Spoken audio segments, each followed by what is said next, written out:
I am a catalyst for the creation of a higher vibration. I bring love whenever that intention or desire is allowed for in my presence. I am Master Cat Puda. I am Seth. You might ask why Seth has incarnated as a cat. Master Puda, Seth, tells us the animals are the greater body of healers and teachers on this planet.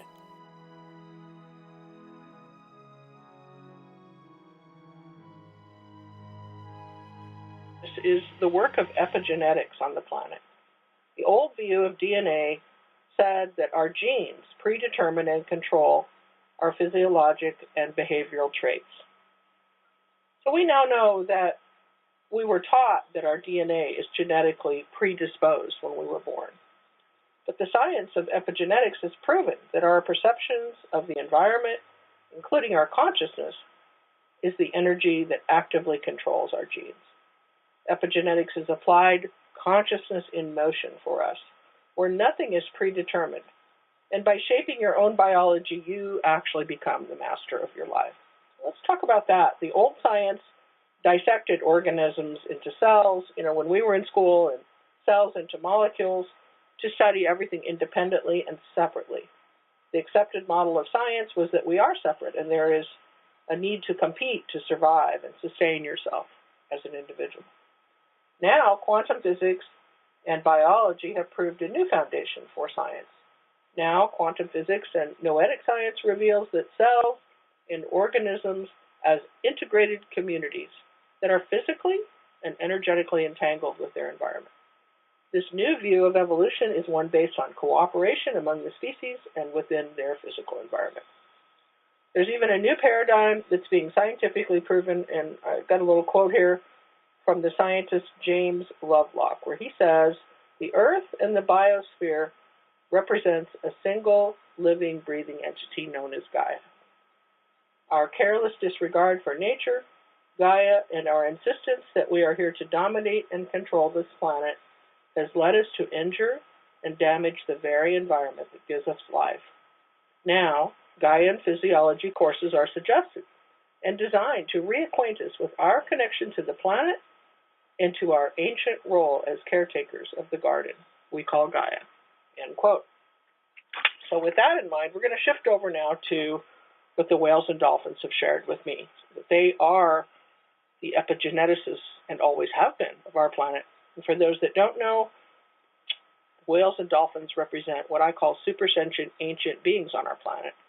The whales say they've been here for 300 million years. That's almost, inconceivable to our human minds. And the dolphins share that they've been here in the species of, the dolphin body that we know for about 30 million years. So, what they'd like to say is that about 100,000 years ago on our planet, which equals 4 cycles of the 26,000-year precession of the equinox cycle, a decision was made in the higher realms and dimensions to genetically reseed the humans on Earth.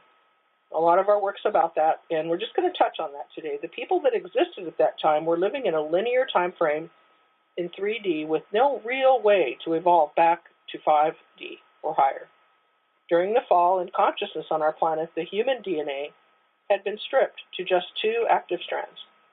The people were living in a very dense environment, using what is known as the reptilian brain to function. They were immersed in duality with the vibration of fight or flight. It was a violent time for humanity. And we believe at that time Prime Creator and the higher realms that support us chose to intervene. Following their intervention, which we call the Starseed Intervention, the indigenous people of our planet and the ones that subsequently chose to incarnate entered into a time frame when the human brain was given the capacity to begin to develop differently. For the sake of conversation, we will call this new brain and potential the mammalian brain.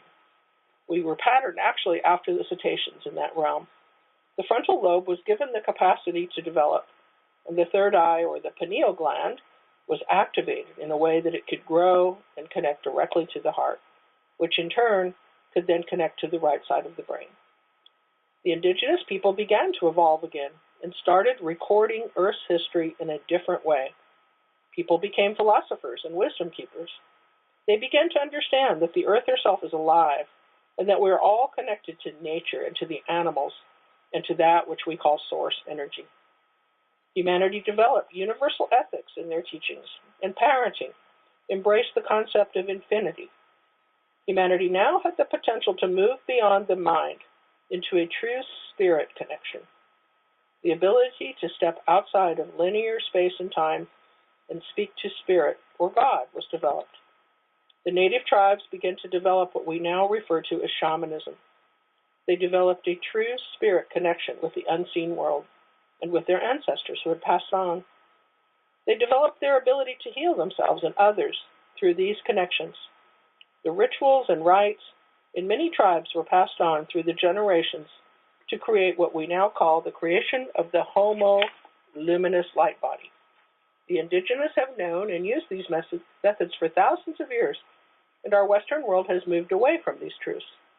Today, in this call, we remind you that we have always had the power to heal ourselves and to evolve in our wisdom when we stay connected to the earth and to the animal kingdom. The shaman knows that the keys to the human life are within the earth first, and then with the elements of the earth and within the power energy of animals carry. The shaman knows that the animals are the greater body of healers and teachers that are in form, and they stay connected to their vibration and their teachings and their wisdom. Only when we are truly grounded in this teaching and practice can we enter the higher realms and continue to grow spiritually. So we bring this message to you today to tell you that inside each of you is that innate shaman that's emerging back into the fullness of these memories and the ways to live in harmony with the earth. During this method today that we're going to approach and in our communications, we're going to explore the ancient sacred technologies of the human shaman. Our focus is going to be on our own DNA and how we can assist ourselves. Now I'm going to turn it over to Master Cat Puda, the energy of Seth. She would tell you that the animal teacher is a shaman and explains that the word cure implies that you treat the symptoms of the malady, hoping to eliminate it. The word cure is associated with our Western medicine practices and use of pharmaceutical drugs. On the opposite end of the spectrum, where the animals live, the word healing means that we recognize that we have disconnected ourselves from the earth. We have used the power of our emotional body, which is the creative source of manifestation, to move ourselves out of harmony and alignment with our own divine spirit. When true healing is requested, there must be a sense of responsibility for your emotions and the desire to use forgiveness and atonement to realign yourself with your divine blueprint. The body naturally corrects itself when it is in connection to nature. It naturally heals and aligns itself. When nature is taken from the equation, the body will fall into misalignment, and then disease and pain can enter. The symptoms are your body calling you to attention, but the body is always asking for a true spirit connection to be made, held, and aligned daily, so true healing can occur.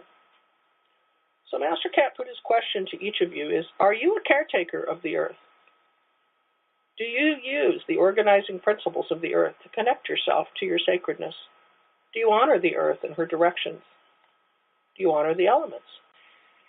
Do you use the power of your connection to nature and to earth to connect to that which we call heaven or your soul? The eternal part of you, which is your soul, is very interested in what the human form is doing. When the soul and the body can align, the magic can begin.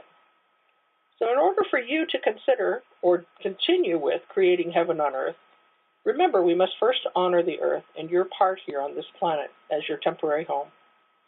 Puda always says the soul is navigating your life. Think of your body as a really nice car. Don't you want to keep the car looking nice and the oil changed and in perfect working order for when the soul wants to go for a drive or take a trip? If your immortal, eternal, magnificent soul cannot connect to its human form in an effective way, the role that you came here to play becomes ineffective. That's such an important message. So now we're going to do a process that's hopefully going to be very healing for each of you. We're going to bring in those multidimensional dolphins that are the epigeneticists of ways to calibrate our DNA and realign us to create that Homo luminous light body. Throughout the generations, dolphins have been known to cooperate with humans, and we now know scientifically their sonogenetic abilities actually create healing for us. So I'd like you to welcome the dolphins in the etheric into your body and into your home. Take some deep breaths. Dolphins are toothed whales, and they represent one of the species of what we call the cetacean nations. So feel that energy now.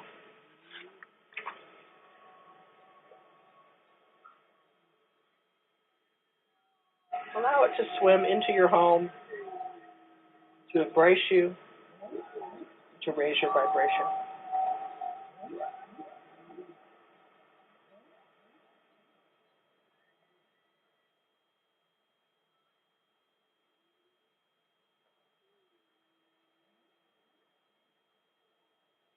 Allow yourself now to imagine that you're meeting your dolphin guides, some of you for the very first time.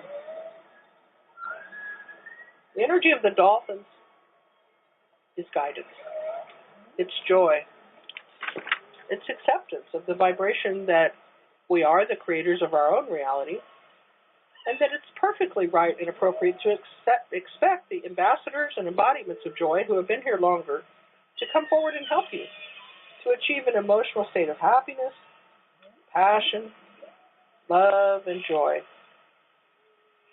Allow these three beautiful etheric dolphins now to swim around you, and to nudge you, and to ask you to ponder those qualities within yourself that allow you to feel special, allow you to feel worthy and unique. And when we start to activate that self-love within us, it's so much easier to find the unconditional love for the world and for everything everyone's doing, even if you don't agree with it.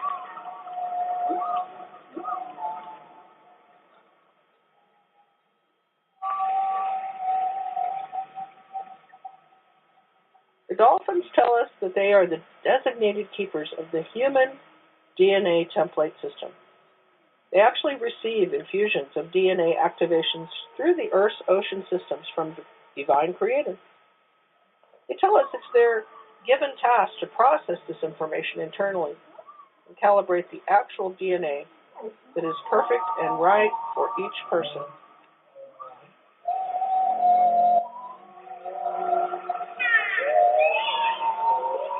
I'm going to sing for us here.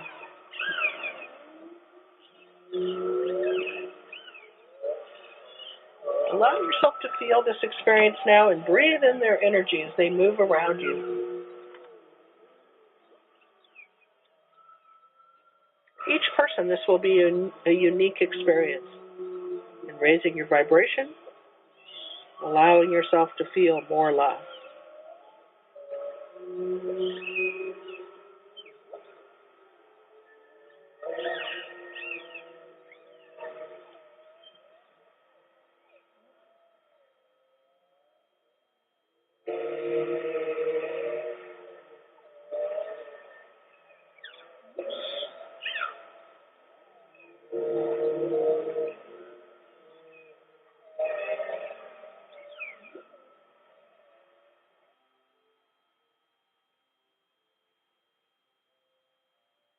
The dolphins that are here with me would like to share with you that you can repeat this.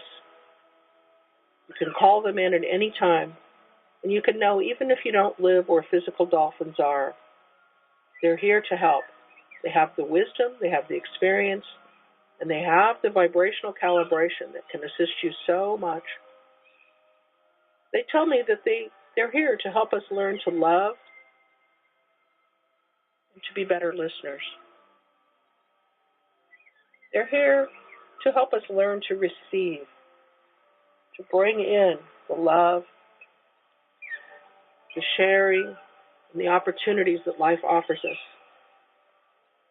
And in every way, to allow you to be supported in learning to love yourself and remembering the magnificence that is internally within each of you. Allowing yourself to express that and to speak your truth. To not be shy when the opportunity is given to share. absolutely now to release the predator-victim cycle within you, to know that you have never been a victim and never will be. Within each of us is the opportunity to be responsible for every thought, word, and deed, and to not let anyone else define you or tell you who you are. In doing so, the dolphins help us find our own mastery. And they live their whole lives within this incredible pod where they're fully telepathic and connected to what everyone needs. Within that, they can teach us how to live more in the human pod and how to live in harmony and peace with each other. They have never warred. They have always lived in love. And as we close this meditation and this teaching, they remind us that there's no need now to experience judgment. And for some humans, that is the hardest thing, is to stay neutral when the judgments come. But you can do it. You can stay out of blaming each other and bring the energy right back to your own heart.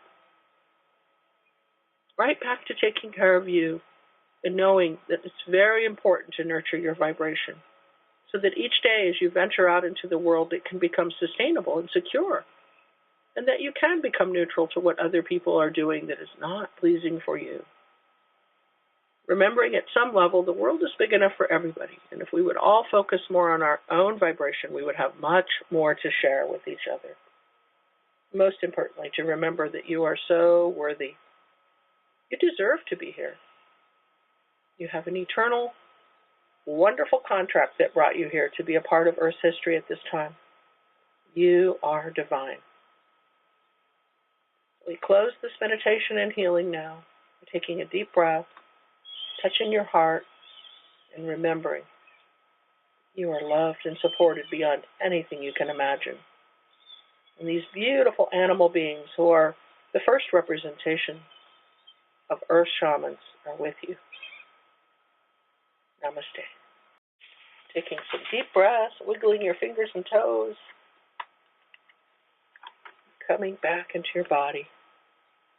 Knowing that these beautiful dolphin guides can be with you all the time. Some people even name them that work with me. I mean, they really feel them. They're there. And again, I'll say again, if you ever come to Southern California, come and see me because I have etheric dolphins in my swimming pool.